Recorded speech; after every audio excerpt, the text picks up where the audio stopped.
Thank you guys for watching the Animal One Guys YouTube channel. If you like my content, leave a comment down below.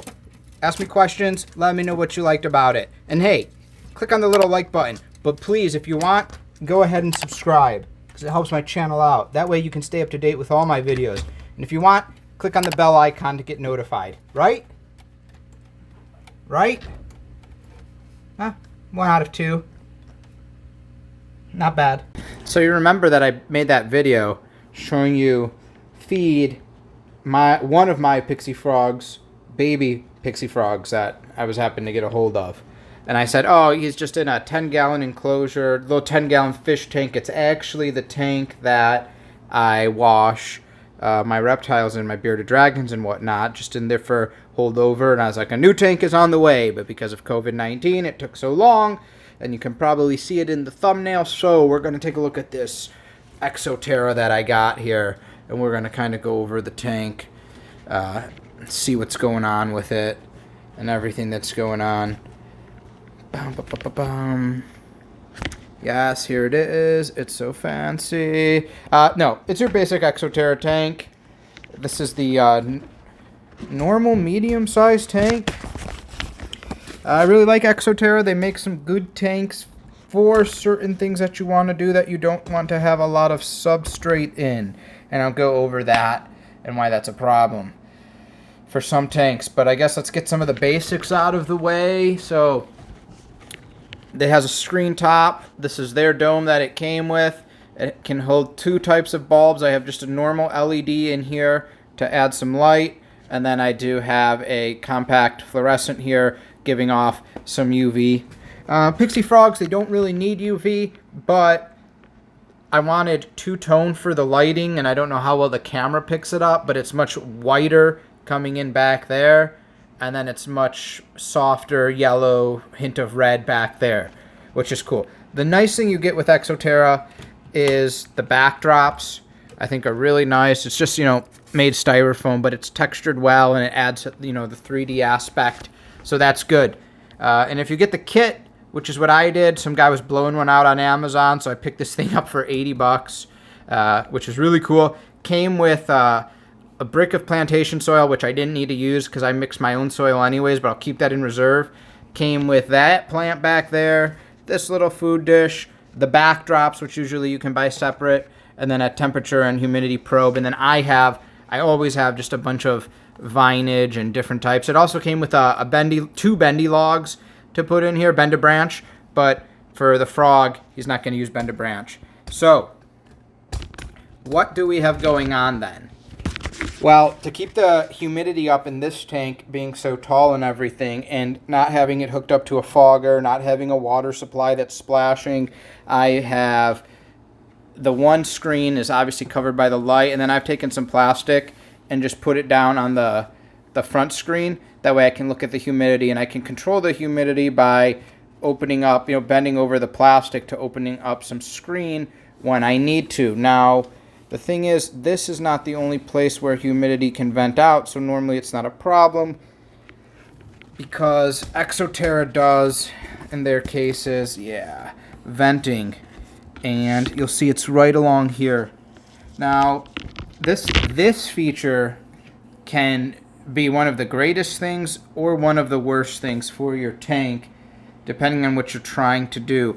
If you were trying to have water or a substrate for your tank, this can sometimes get nice and clogged, which is really a shame. Stuff will splash in, it'll get in through here and into these little vents right here, and kind of sucks. Like, I know why they're there, but if you had substrate up real high and you have a burrowing reptile, the 2 vents where it comes in, you can get substrate and it can come out of here, and same thing with water. So this can be a negative or a positive depending on what you're using it for. I created a cave in the background there with the leaf fixture it came with. I just bent some of them over and down. That way if he wanted to go in there and get some darkness, he can do it. And then to break it up, I threw this piece around, which is really nice. Now, it's on a heat mat on the front half of the tank, because you do want him, you know, again, he needs to be able to thermoregulate himself, so whether it's hot or it's cold. So what I do is I had my heat gun, and at first I had the heat mat. This heat mat has a temperature scale. I really hate the ones that you just put in and they're on if they don't have a built-in thermostat. This one has a built-in thermostat. Before I put the frog in, when I had the really wet dirt in and everything, I had this thing on high. I wanted to heat up the soil, get it going, and now it actually sits on low. Uses really little electricity, because when this thing is closed, the heat just stays in here and the humidity, and when you open it, you get a whiff of hot air and humidity. So the Pixie frogs, 75 to 85 typically is the range people like to say. I and most Pixie frog keepers like to keep it a little bit warmer, so 85 to between 85 and 90 is what I like for the hot side. And when I say that, people say 90 is high. I really shoot for like 86, 87, 88. That I find is my sweet zone. But the air temp should be at 85. So those are there, and it reads 85 all the time. This thing sits at 85. It's so nice. And then I come in with a temp laser, because I want to get, you know, temps in different areas, so we can see near the back where the heat mat's not. This thing can get down to 75, 76 back there, which is really nice. So he has a cooler spot that's still within his safe range if he wants to get off the direct heat. You'll also see sometimes he might want areas lower. So with the soil, there's definitely little spots that he's dug down. And as you get closer to the heat mat, it's going to be warmer more often. So not just being over there, and cooler. So you have to keep that in mind when you're doing this. And then on the hot sides, let's just grab a spot right, I don't know, right here in the middle. We got 82. That's the leaf. It's kind of hard to grab a spot on camera. Here's max that I picked up in that range was 85. So, which is really cool. And then there's a hole that he's dug on the hot side right here, and he's dug it down, and that gets up to like 88 in there. But you give him enough soil to dig around in, guys. You know, I talked about my Pixie frog in the other one, so I don't need to go over the whole care, but you give him enough soil. The soil should be, you know, nice and moist, not soaking wet. You're looking for a good humidity level. I tend to shoot for about 80% humidity. 70 to about 85% is the recommended humidity. I shoot it right at 80, and it's really well. And when you need to add humidity, what do we like to do? We like to water the frog. That is right. I just come in with the mister, mist down the soil. I make sure I hit all of the sides, especially since I've had this tank open for this video. And I get a good layer of water. For the hole back there, because it's harder to get, I turn the tip to be more of a spray, and I just hit it with some water in there. Make it a little bit finer to get all the backs, and that will keep the humidity nice and high.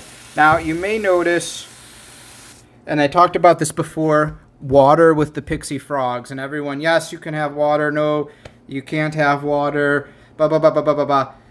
So, no, you don't need water. Long story short, I made a video on this. No, you don't need water. Yes, you can have water, and you cannot have water. There's just steps you have to do if you have either. If you have water, you need to keep that water ultra clean, and it's hard to do. But if you get a good filter that's running all the time, and you clean the filter, and you clean the tank, then you can do a water fixture. If you don't go with water, as long as you keep the soil a little bit more moist than what you would normally have it with water, and you take him out, depending on the frog, to soak often. So like a baby like this, I take him out once a day in the morning to soak him. And he goes to the bathroom every single morning in there. I clean it, and then I let him soak for just a couple minutes.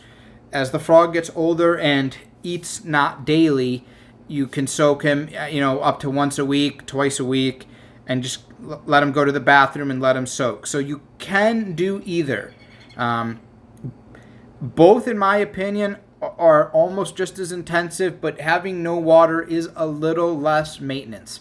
But guys, if you're looking for a frog that is going to live 20 years, you know, 25 years, things like that on the larger end, you got to do either the water or the no water maintenance. This is really something you have to stick with. I have seen people with really big canister filters and a big water fixture who have not, but when your frog is big and if he goes to the bathroom in the water, it's just a poop soup, and you need to get that cleaned, and you need to clean the plastic or the thing that he's in because they drink through their skin.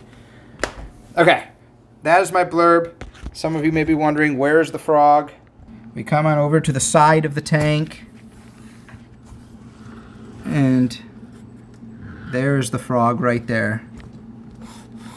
Let's see if I can get this. There he is. There's John Wesley. Okay, guys, hope you enjoyed this video on this tank update. Take care.